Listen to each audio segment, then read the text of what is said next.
kulanti wacan oo wanaagsan daawadayaal halkani waa janalka xareed media waxaad ku soo dhawaataan barnaamijka bandhiga mudiirka oo habeenada isniinta iyo khamiista soo galayaan aad ka daawataan janalka xareed media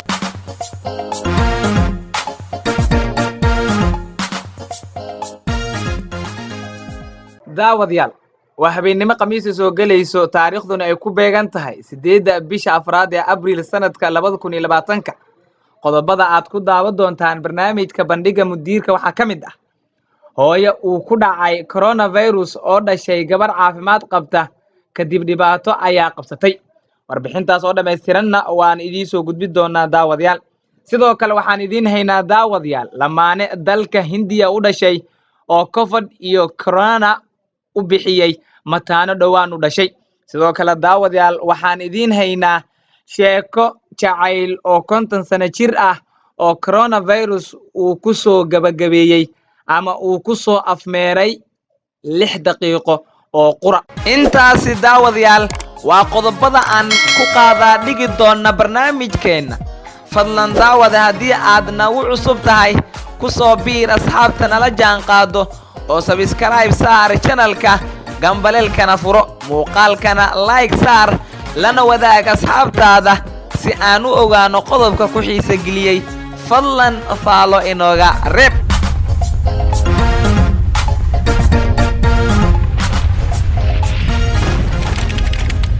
waata daawadayaal markaan barnaamijkeena ayaan guda galaynaa qodobka ugu horeeyna waxa uu noqonayaa hooyo uu ku dhacay coronavirus ayaa dhashay gabar caafimaad qabta kadib dhibaato ay qabsatay saacado kadib markii ay canugteeda yar dhashay hooyadan uma aanay suurtagelin inay iska difaacdo viruska corona nolosha ayay faaruqday iyadoo 36 sano jir ah jariidada Daily Mail ayaa sheegtay in galaniya uu ku dhacay covid-19 oo ay ka soo qaaday xarun caafimaad oo ku taala magaalada Ivano-Frankivsk ee galbeedka Ukraine galaniya waxay aaday xarun dumarka lagu dhaliyo oo gaar ah 10kii bishii Maarso si xaaladeeda loo ogaado iyadoo xilliga wax cudur ah aan qabin laguna ogeyn balse 19 cisho kadib booqashada xaaladeeda caafimaad way xumaatay waxayna isku aragtay calaamadaha covid-19 afhayeen u hadlay maamulka caafimaadka maxalliga ah ayaa sheegay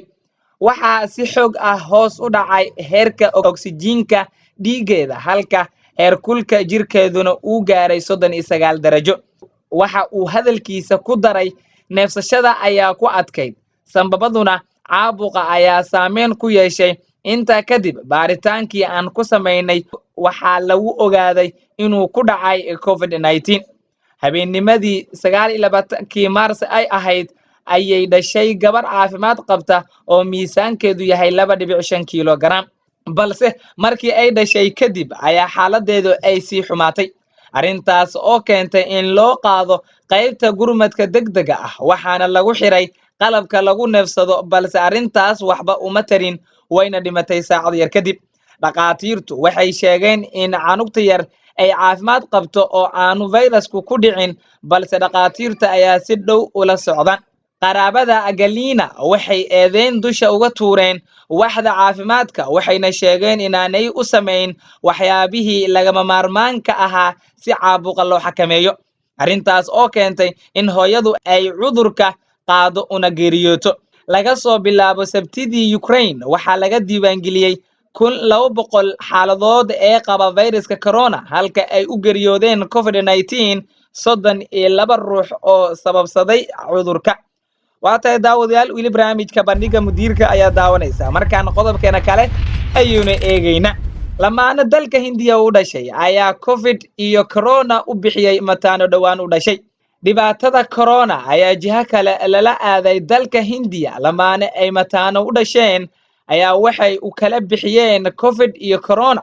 si loogu xasuusto xaaladda adag ee ay dadku ku jiraan ee cudurka lagula tacaalayo iyadoo ay jirto in dalka Hindiya goobo badan ay xiran yihiin si faafitaanka viruska loo xakameeyo ayaa lamaanahani oo ka soo jeeda magaalada Rainbow ee dalka Hindiya ay dhibaatadani u noqotay mid ku hagta inay magaca ilmahooda yar ee dhawaan u dhashay ay u bixiyaan wiilka covid halka gabadhana ay u bixiyeen corona.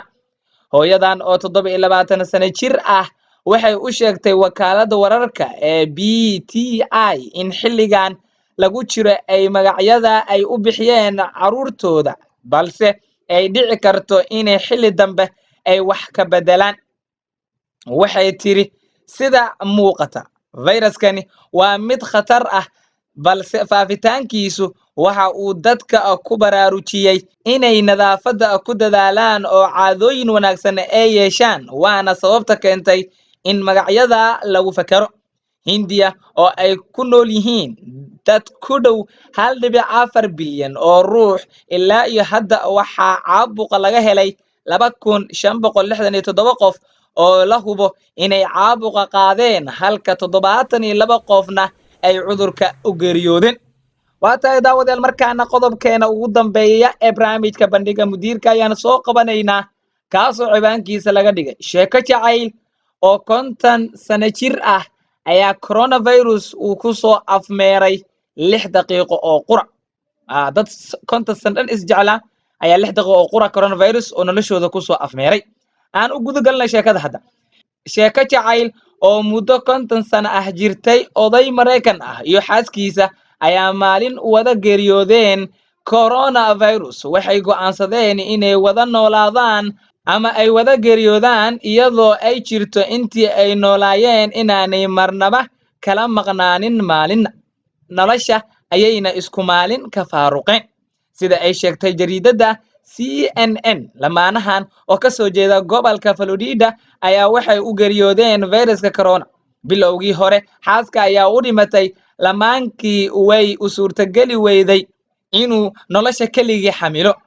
daqiiqado yar kadib waa uu raacay oo kama aanu harin. sida ay jariidadani sheegtay Adrian iyo xaaskiisu waxay ahaayeen kuwa caafimaad wanaagsan kuna loonayay 2 isbuuc ka hor. laakiin calaamadaha fayraska corona ayaa lagu arkay kadib waxay go'aansadeen inay naftooda ku karantiilaan gudaha gurigooda iyagoo aan isbitaal aadin si loo daweeyo. waxaa la tilmaamayaa in lamaanahani ay isku waqti dhinteen axadii hore iyagoo geeridoodu ay u dhaxaysay 6 daqiiqo oo qura. waxay ahaayeen lamaane faraxsan oo muddo 50 sano ah aan marna kala faaruqin. xitaa geerida kuma aanay kala tagin. midna ma aanu xamilin nolosha keligii iyadoo oo uu maqan yahay jeexiisa kale. waa tahay daawadayaal guntii gabagabadii barnaamijkeena ayuuna isla soo gaarnay. guud ahaan daawadayaal waa inaga intaa barnaamijkii aad kala socoteen Xareed Media. intaan ku kulmi doona barnaamijkan kiisa xiga waxaan idin leenahay sidaas iyo nabadgelyo. wassalaamu calaykum waraxmatullaahi tacaala wabarakaatuh.